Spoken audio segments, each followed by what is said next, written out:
नमस्कार. मालिकेच्या आजच्या भागामध्ये आपल्याला पाहायला मिळणार आहे की बाळजाबाई कृष्णाला सांगत असतात, कृष्णा देवीची पूजा करून आलेली आहे, आता घरची पूजा झाली पाहिजे, धनत्रयोदशीचा दिवस आहे आणि कृष्णेला सांगितलं जातं की आता नैवेद्य बनवायला घे. कृष्णाला विचारलं जातं, जमेल ना तुला? तेव्हा कृष्णा म्हणते की हो जमेल. पण दुष्यंतला मात्र मजा येत असते. दुष्यंत म्हणत असतो की हिला जमणार आहे का, नक्की काय करणार आहे हिला तर स्वयंपाक करता येत नाहीये, पण हिचा ॲटिट्यूड खूप दाखवत असते, आम्ही गावाकडच्या अशा, आम्ही गावाकडच्या तशा, आता बघतो काय करते ते, असं म्हणत दुष्यंत पण चिडवत असतो. आणि मग इकडे भक्ती खाली आलेली असते. बाळजाबाई म्हणतात की तुला पण आवरून घ्यायचं असेल ना, जा आवरून घे जा. कारण भक्ती झोपूनच राहिलेली होती, त्यामुळं भक्तीचं आवरायचं राहिलेलं असतं आणि बाळजाबाई तिला जायला सांगतात. इकडे दुष्यंत मात्र वाट बघत असतो. बाळजाबाई त्यांच्या कामासाठी आता बाहेर पडत असतात आणि इकडे या दोघींनाही खूप मजा येत असते. आता कृष्णेची वाट लागणार आहे असं म्हणत मैनावती तिथं पोहोचलेली असते. मैनावतीचं म्हणणं असतं की चला, म्हणजे आता ही कृष्णा कशी नैवेद्य बनवणार आणि काय होणार हा प्रश्न त्या दोघींनाही पडलेला असतो. इकडे दुष्यंत मात्र वाटच बघत असतो. दुष्यंतलाही माहिती असतं की कृष्णाला काही हे जमणार नाही, म्हणून दुष्यंत पण कृष्णाकडे पाहत असतो. हे सगळं अशा पद्धतीने चालू असतं. त्याचबरोबर बंड्या इकडे कृष्णाला शोधत आलेला असतो. तिला फोन लावायचा आहे म्हणून तो एका दादांना म्हणतो की तुमचा फोन द्याल का. तेव्हा ते म्हणतात की हे घे, आणि मग तो फोन लावतो. तेव्हा कृष्णा काही फोन उचलत नसती. तो म्हणतो की मला कळलं नाही सकाळी एवढे घाईघाईत का गेली होती ती, काय झालेलं होतं, म्हणून काळजी वाटते म्हणून फोन लावतो.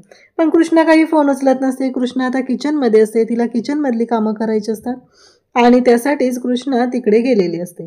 त्याचबरोबर इकडे देवीच्या मंदिरात लोक जमा झालेली असतात आणि सगळेजण म्हणत असतात की हे सगळं काय झालं, म्हणजे हे असं कसं होऊ शकलं, देवीचे दागिने कुठे गेले, देवीचे दागिने चोरीला गेले, मंदिरात चोरी झालेली आहे असं म्हणत सगळेजण बोलायला सुरुवात करतात. असं कसं होऊ शकतं, मंदिरात चोरी कशी काय झाली, हा प्रश्न सगळ्यांना पडलेला असतो आणि सगळेजण त्या बाबतीत बोलत असतात. सगळे जमा झालेले असतात. आता ही गोष्ट बाळजाबाईंच्या कानावर घातली पाहिजे, बाळजाबाईंना कळलं पाहिजे की मंदिरात चोरी झाली आहे, देवी आईचे दागिने चोरीला गेलेले आहेत असं म्हणत सगळेजण आता बाळजाबाईंना सांगायचं ठरवतात.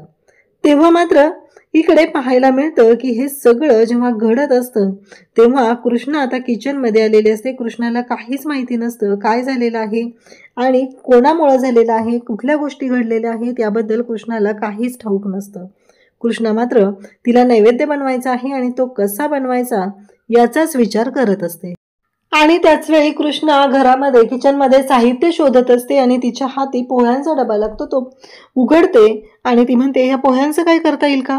त्याचबरोबर तो दुसरा डबा उघडते, तिथे वेपर्स असतात, ते वेपर्स खाली सांडतात. कृष्णा घाबरलेली असते, याच्यात रवा सापडलाय, साखर सापडली, सगळं सापडलंय, पण या सगळ्याचं बनवायचं काय हा प्रश्न तिला पडलेला असतो. ती म्हणत असते की काय करू मी नक्की, कशा पद्धतीने हे सगळं करणार आहे हा विचार कृष्णा करत असते, कारण तिला बनवता येत नाहीये म्हणून तिला काळजी वाटत असते. मंदिरात सगळे जमलेले असतात, सगळ्यांचा गोंधळ सुरू झालेला असतो की काय झालं, दागिने चोरीला कसे गेले. बाळजाबाईंना सगळेजण सांगत असतात. बाळजाबाई म्हणत असतात की आपण बघूया काय झालेलं आहे ते, असं बाळजाबाई सगळ्यांना सांगत आहेत. परंतु बाळजाबाईंच्या डोक्यात वेगळाच प्लॅन सुरू असतो. सगळेजण म्हणत असतात की आपण काय करूया माहितीये का, की आपण पोलीस कंप्लेंट करूया, कारण हे दागिने चोरीला गेलेले आहे, त्याला जबाबदार कोण आहे, आपण पोलीस कंप्लेंट करूया आणि सगळं पोलिसांच्या कानावरती घालूया. परंतु बाळजाबाईंना इकडे बोलतो तो म्हणजे जयकांत म्हणतो की नाही बाळजाबाई, जर आपण पोलीस कंप्लेंट केली तर सगळं आपल्या अंगलट येईल. त्याचबरोबर बंड्याला आठवतं सकाळी कृष्णी मंदिरात पूजा करत होती आणि ती तिथून निघालेली होती, तिचा तर या सगळ्याशी काही संबंध नसेल ना, असं म्हणत तोही विचार करायला लागतो. सगळेजण बोलत असतात. काही जणांनी कृष्णाला सुद्धा सकाळी मंदिरातून जाताना पाहिलेलं असतं. सगळेजण त्याच गोष्टींचा विचार करत असतात, म्हणजे याच्या मागे कृष्णा तर नसेल ना असं वाटू लागलेलं असतं. त्याचबरोबर इकडे पाहायला मिळतं ते म्हणजे जयकांत म्हणतो की बाळजाबाई ही गोष्ट पोलिसांकडे गेली नाही पाहिजे, ही जर गोष्ट पोलिसांना कळली तर आपण अडचणीत येणार आहोत, त्यामुळं आपल्याला विचार करावा लागणार आहे असं ते सांगत असतात. बाळजाबाई म्हणतात की चालेल. बाळजाबाई इकडे लोकांना सांगू लागतात की हे बघा, ही जर गोष्ट आपण पोलिसांकडे नेली, पोलिसांच्या कानावर घातली तर 4 गावात अजून त्याचं सगळी चौकशी होणार, सगळा गोंधळ होणार, त्यापेक्षा आपले आपण मिटूया. माझ्यावर तुमचा विश्वास आहे ना, आजपर्यंत या गावासाठी मी जे काही केलेलं आहे ते तुम्हाला माहिती आहे ना, त्यामुळे तुम्ही अजिबात काळजी करू नका असं बाळजाबाई सगळ्यांना सांगत असतात आणि सगळ्यांना म्हणतात की ही गोष्ट आम्ही बघतो, आमच्या परीने काय करायचं आहे ते, असं बाळजाबाईंनी सांगितलेलं असतं. सगळेजण तिथं असतात आणि आता बाळजाबाईंनी जो शब्द दिलेला आहे तो बाळजाबाई शब्द पाळतच असतात असं सगळ्यांना वाटत असतं आणि बाळजाबाईचा उदो चालू होतो. इथे कृष्णाने 2-3 कड्या, चमचा सगळं हातात घेतलेलं असतं. ती विचार करत असते की आता करू काय, या सगळ्याचं मी काय बनवणार आहे, मी काय करणार आहे, हा प्रश्न कृष्णाच्या पुढे असतो. मला तर काहीच करता येत नाही. कृष्णे, मोठ्या तोऱ्यात बोलली होतीस ना ग, तुला तर लय जमतंय सगळं, मग आता काय करणार आहे, कर ना, आता दाखव करून काय करणार आहे, असं म्हणत कृष्णा स्वतःशीच बोलत असते. कृष्णा मात्र म्हणत असते. तेवढ्यातच तिथे आलेला असतो तो म्हणजे दुष्यंत आलेला आहे आणि कृष्णाला म्हणतो, मला माहिती आहे तुला स्वयंपाक येत नाहीये. कृष्णा म्हणते, माहिती आहे ना दुष्यंत सरकार, सांगा ना मला काय करायचं, कसं करायचं ते, तुम्ही असं काय करताय, मला मदत करा ना.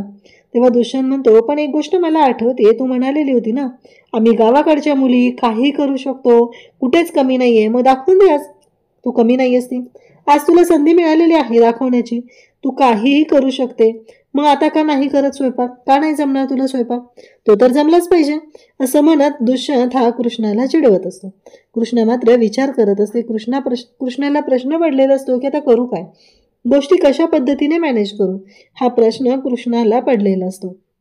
दुष्यंत मात्र म्हणत असतो की मी मदत केली असती, पण प्रॉब्लेम असा आहे की जर मी काही करायला घेतलं तर आईला ते आवडणार नाही. आईनं तुला स्वतःहून सांगितले ना की हे सगळं जे काही आहे ते तू एकटीनं करायचं आहे, त्यामुळं तू बघ आता काय करायचं आणि कसं करायचं ते, असं कृष्णाला दुष्यंत बोलत असतो.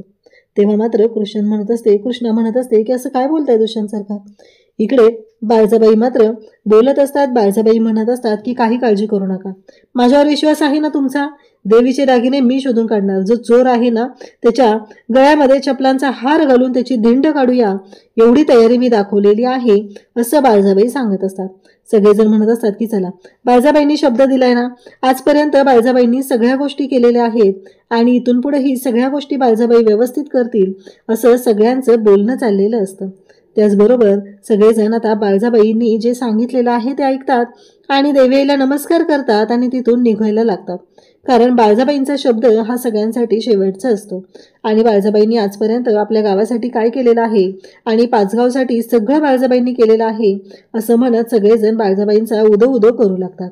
सगळ्यांना माहिती असतं की आता यातनं बाळजाबाईच मार्ग काढणार आहेत, पण खरं तर बाळजाबाईच या गावामध्ये राडा करत असतात आणि स्वतः निस्तरून सगळ्यांच्या समोर सगळ्यांकडून वाहवा मिळवत असतात.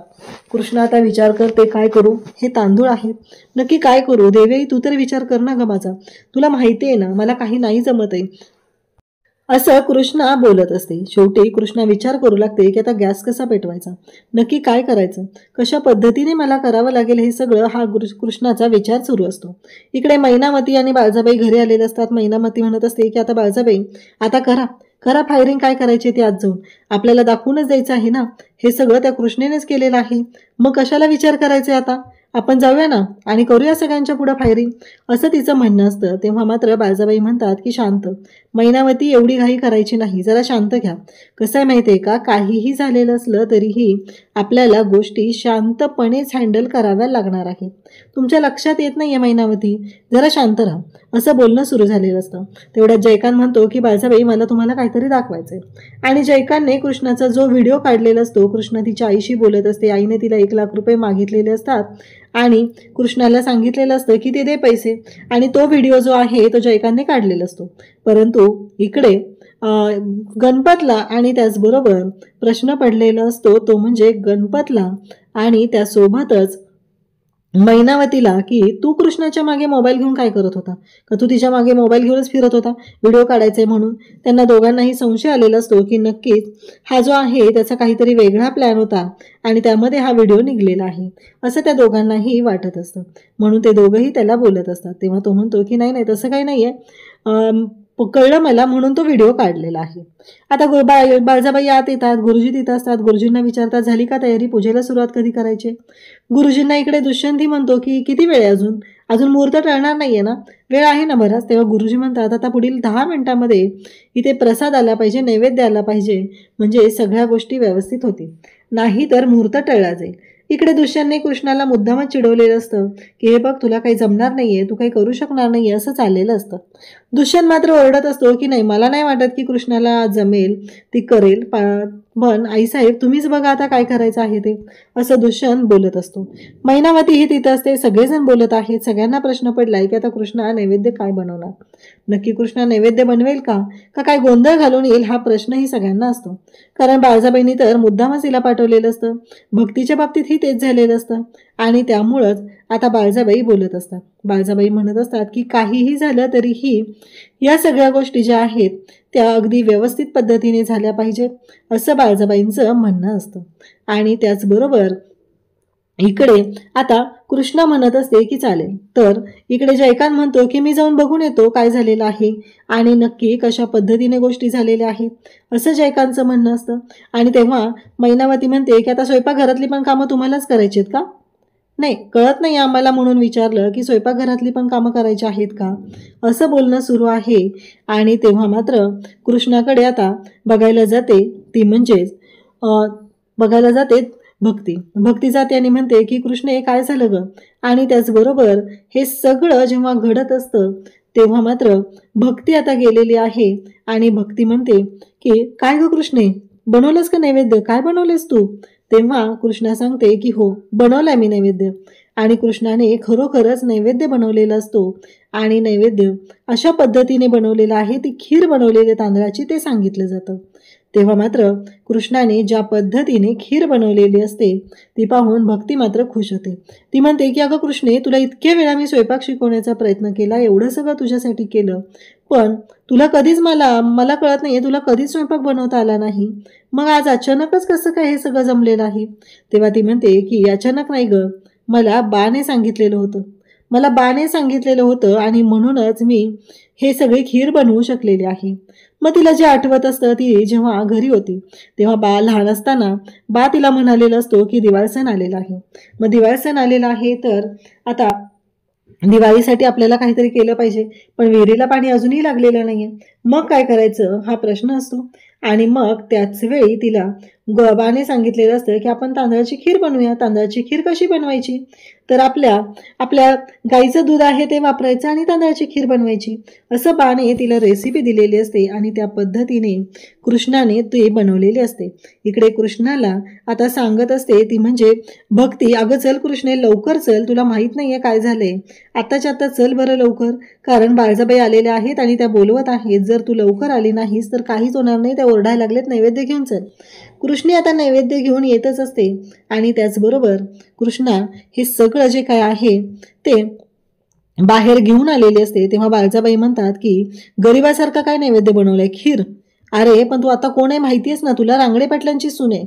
आणि मग कृष्णा बोलत असते की देवासाठी गरीब श्रीमंत असं काही नसतं, नैवेद्य हा नैवेद्य आहे, कोणताही बनवला तरी देवाला चालू शकतो.